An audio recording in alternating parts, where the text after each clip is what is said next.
વાવમાં મતદારોએ મિજાજ બદલ્યો, કોંગ્રેસને પછડાટ, ભાજપનો ભવ્ય વિજય.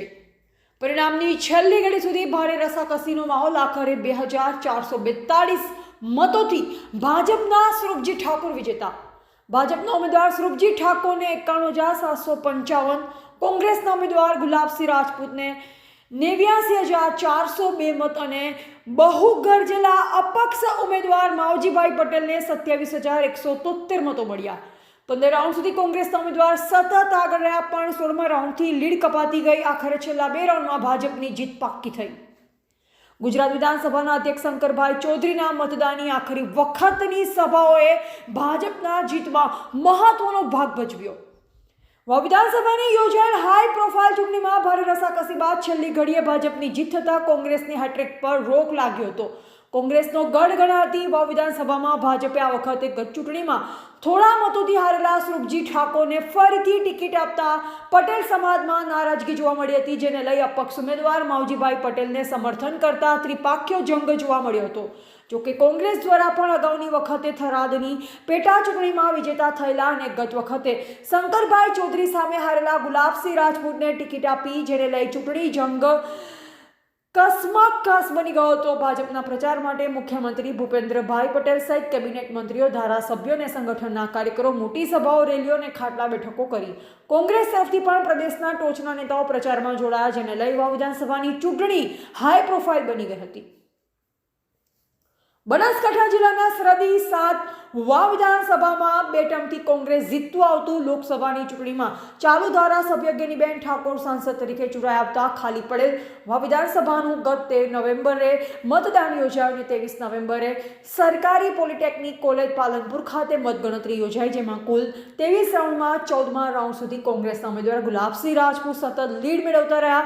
13મા રાઉન્ડની મતગણતરી બાદ કોંગ્રેસના ઉમેદવાર ગુલાબસિંહ રાજપૂત 13,938 મતોની લીડથી આગળ હતા, પરંતુ 14મા રાઉન્ડમાં બાદ લીડ ઘટવાનું શરૂ થતાં આખરે 22મા રાઉન્ડમાં કોંગ્રેસની લીડ તોડી ભાજપના સ્વરૂપજી ઠાકોર 266 મતોથી આગળ થઈ ગયા અને છેલ્લા 23મા રાઉન્ડમાં આખરે 2,367 મતોથી ભાજપ વિજેતા બનતા ભાજપના કાર્યકરોમાં ખુશીનું મોજું ફરી વળ્યું. કોંગ્રેસ ઉમેદવારની શરૂઆતી ગાળામાં સતત લીડ રહેતા ભાજપના કાર્યકરો ચિંતિત બન્યા હતા. વાવ તાલુકામાં સતત કોંગ્રેસ આગળ રહ્યું હતું, પરંતુ સુઈગામ તાલુકાના ગામોમાં ઈવીએમ ખુલતા જ લીડ સરેરાશ રહી, પરંતુ ભાજપ માટે જીતનો ગઢ ગણાતા બાબર તાલુકાના મતદારોએ આખરે વિકાસને વરેલા ભાજપ તરફી મતદાન કરતા એક રાઉન્ડમાં કોંગ્રેસની 2000 ઉપરાંતની લીડ કપાતા કોંગ્રેસના કાર્યકરો નિરાશ બન્યા હતા અને સતત કપાતી લીડથી આખરે છેલ્લી ઘડીએ ભાજપે 14,000 આસપાસની જંગી લીડ કાપી આગળ થઈ જતા 22મા રાઉન્ડની કોંગ્રેસના ઉમેદવાર ગુલાબસિંહ રાજપૂતને કાઉન્ટર છોડી બહાર નીકળી ગયા હતા. જેમ જેમ પરિણામ આવતા ગયા તેમ પહેલા ભાજપ કાર્યકરો ચિંતિત હતા અને પાછળથી કોંગ્રેસના કાર્યકરો ચિંતિત બન્યા. છેલ્લી ઘડીએ કોંગ્રેસની જીતનો મોઢે આવેલો કોળિયો ભાજપે છીનવી લીધો હતો. કોંગ્રેસના ગઢમાં જ ગાબડું પાડી વાવ વિધાનસભામાં ભાજપનું કમળ ખીલી ઉઠ્યું હતું. ભાજપની ભવ્ય જીત બાદ વિજેતા બનેલા સ્વરૂપજી ઠાકોરનો ખુલ્લી કારમાં વિજયનો વરઘોડો કરવામાં આવ્યો.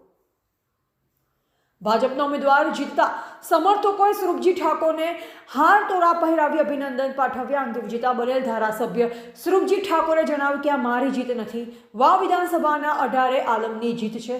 તેમણે ભાજપના મોવડી મંડળ અને વાવના મતદારોનો આભાર માન્યો હતો.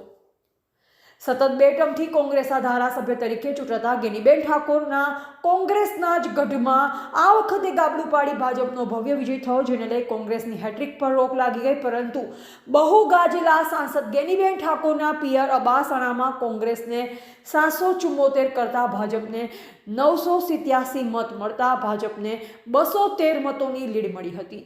આમ જોવા જઈએ તો વાવ વિધાનસભાના પૂર્વ ધારાસભ્ય શંકરભાઈ ચૌધરી સામે ચૌધરી સમાજના અને અપક્ષ તરીકે લડતા હોય અને ભાજપના પ્રદેશ અધ્યક્ષ અને વિધાનસભાના અધ્યક્ષ સામે ખુલ્લામ બફાટ કરતા માવજીભાઈ પટેલના લીધે પેટા ચૂંટણી રસાકસી ભરી બની જતા ભાજપ માટે પ્રતિષ્ઠાનો જંગ અને ખાસ કરી વિધાનસભા અધ્યક્ષ શંકરભાઈ ચૌધરી માટે ઇજ્જતનો સવાલ હતો, પરંતુ વાવની જનતાએ વટ રાખી ભાજપની પ્રતિષ્ઠા જાળવી સ્વરૂપજી ઠાકોરને છેલ્લી ઘડીએ વિજેતા બનાવતા ભાજપનો વોટ રહી ગયો હતો. બ્યુરો રિપોર્ટ અનુપ ઠાકોર, ક્ષત્રિય જ્યોત ન્યૂઝ, દિયોદર.